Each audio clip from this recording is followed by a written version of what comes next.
What we saw unfold in London with the Grenfell Tower Fire was absolutely shocking, ladies and gentlemen. It was a very, very tragic incident, and it was shocking that this happened, and it was shocking that it was allowed to happen. And what it really represents more than anything is the absolute disregard the British government and British system has for the poor, or the economically challenged, as they would probably prefer to have them referred to as. What we're seeing with this is a demonstration of the class war that exists in our society today.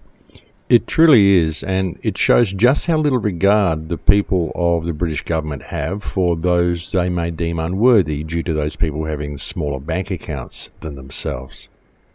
And now the mindset of these people has truly been revealed by their own hand because of the amount of people that have just been killed in this horrendous fire that has just engulfed this building. The death count stands at somewhere around 500 or 600 people, ladies and gentlemen. 500 or 600 people burnt to death due entirely to government negligence. The media is telling you 79 or 80 people have been killed and the rest are missing. But how do you go missing in a building fire? It isn't like you're in the jungle or in a war zone. The people are not missing, they are burnt to death in the building. According to locals, the count is probably around 500 people, and the government and the mainstream media is covering this up. It really does show the incompetence of the British government, and it shows how little the British government cares.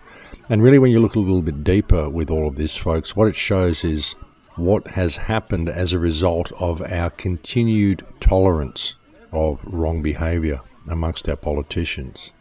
Our continued tolerance to do what they say and allow them to write all their rules on paper and just milk the population dry of whatever they can. Now, this seems to be a very clear attempt to just clear out the area and burn this building block down. It really does. And the cladding that was put on the outside of the block, the cladding that was so flammable that it caused to have the building engulfed in flames within virtually minutes, is absolutely shocking to see that this was ever even allowed. And add this to the amount of complaints that the residents of this fire trap had been sending to their local council and local government for months on end.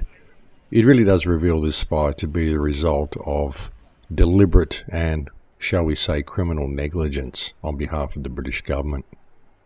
Of course, that criminal negligence and total incompetence can also be attributed to the landlord who put this ridiculous cladding on the building, but ultimately the blame for this lies squarely at the feet of the British government. In fact, the entire government, and they can pass the buck around and blame bureaucracy all they want, but every single politician in the British government who has allowed this situation to continue this far, who has not yet spoken up about it, is simply too compromised and self-absorbed and incompetent to hold the position they hold anyway. Because anybody who continues to support this economic system over the rights and needs of the people is frankly not suitable to hold a position of office in any government in this world. And when these people do hold sway and they do put economics over people, situations like we saw in the Grenfell Tower is a direct result. I don't know how these people can sleep at night, I really don't.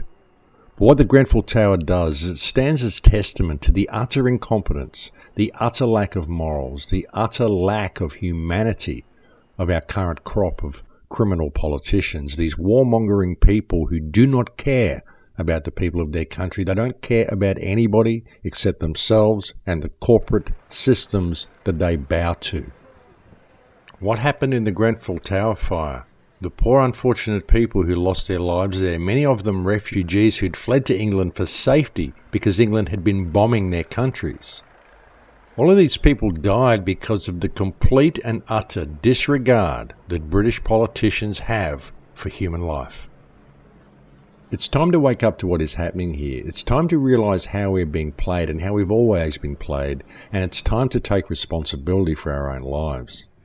How much more are people prepared to take before they realise that it's time these people were removed from power and held accountable for their actions? Enough is enough.